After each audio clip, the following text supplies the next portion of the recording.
రవి, రమ్య అనే ఇద్దరు భార్యాభర్తలు ఉండేవారు. వాళ్ళు ఎప్పుడూ గొడవ పడుతూ ఉండేవాళ్ళు. కానీ వాళ్ళ ఇంటి పక్కన మరొక భార్యాభర్తలు కాపురం ఉండేవాళ్ళు. వాళ్ళు మాత్రం ఎప్పుడు సంతోషంగా చాలా ఆనందంగా ఉండేవారు. గొడవలు పడే ఈ రవి, రమ్య పక్కింటి వాళ్ళని చూసి చాలా అసూయ చెందేవాళ్ళు. వీళ్ళు ఇంత ఆనందంగా ఎలా ఉన్నారు, ఇంత సంతోషంగా ఎలా ఉన్నారని.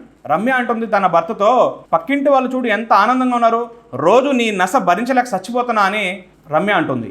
రవి ఏం చేస్తాడంటే తన పక్కింటి గోడ దగ్గర నిల్చొని తొంగి చూస్తారు, పక్కింటి వాళ్ళు ఏం చేస్తున్నారు, ఎందుకు ఇంత ఆనందంగా ఉన్నారని. పక్కింట్లోకి తొంగి చూస్తే ఆ పక్కింటి వాళ్ళ యొక్క భార్య నేల తుడుస్తూ ఉంటుంది.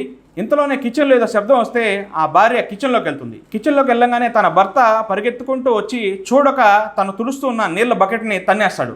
బకెట్ తన్నడం వల్ల ఆ గదంతా నీళ్లతో నిండిపోతుంది. పరిగెత్తుకుంటూ వచ్చిన తన భార్య అంటుంది, అయ్యో సారీ అండి, క్షమించండి, తప్పు నాదే, బకెట్ను పక్కన పెట్టి వెళ్లకుండా తప్పు చేసింది నేనే అని తన భార్య అంటుంది. తన భర్త అంటాడు, తప్పు నాదే, చూసుకోకుండా తొందరపాటులో వచ్చి తన్నింది నేనే, నాదే తప్పు అంటాడు. ఆ తర్వాత ఇద్దరు కలిసి ఆ గదంతా శుభ్రం చేసుకుంటారు. అప్పుడు రమ్య అంటుంది తన భర్తతో, ఇప్పుడు అర్థమైందా ఆ ఇంట్లో ఉండే భార్యాభర్తలు ఎందుకు ఇంత సంతోషంగా ఉన్నారు, ఎందుకు ఇంత ప్రశాంతంగా ఉన్నారో అర్థమైందా అని అంటుంది. భర్త అంటాడు, అర్థమైంది, మన ఇంట్లో ఏదైనా తప్పు జరిగితే నీది తప్పని నువ్వు, నాది తప్పని నువ్వు ఎప్పుడు గొడవలు పడుతూ ఉంటాం. పక్కింట్లో ఏ తప్పు జరిగినా ఒకరినొకరు తిట్టుకోకుండా ఇద్దరు కలిసి సమస్యను పరిష్కరించుకుంటారు, నాకు బాగా అర్థమైంది అంటాడు. భార్యాభర్తల బంధంలో ఒకరి మీద ఒకరు బురద చల్లుకోవడం కాదు, ఒకరినొకరు అర్థం చేసుకుంటేనే సంసారం బాగుంటుంది.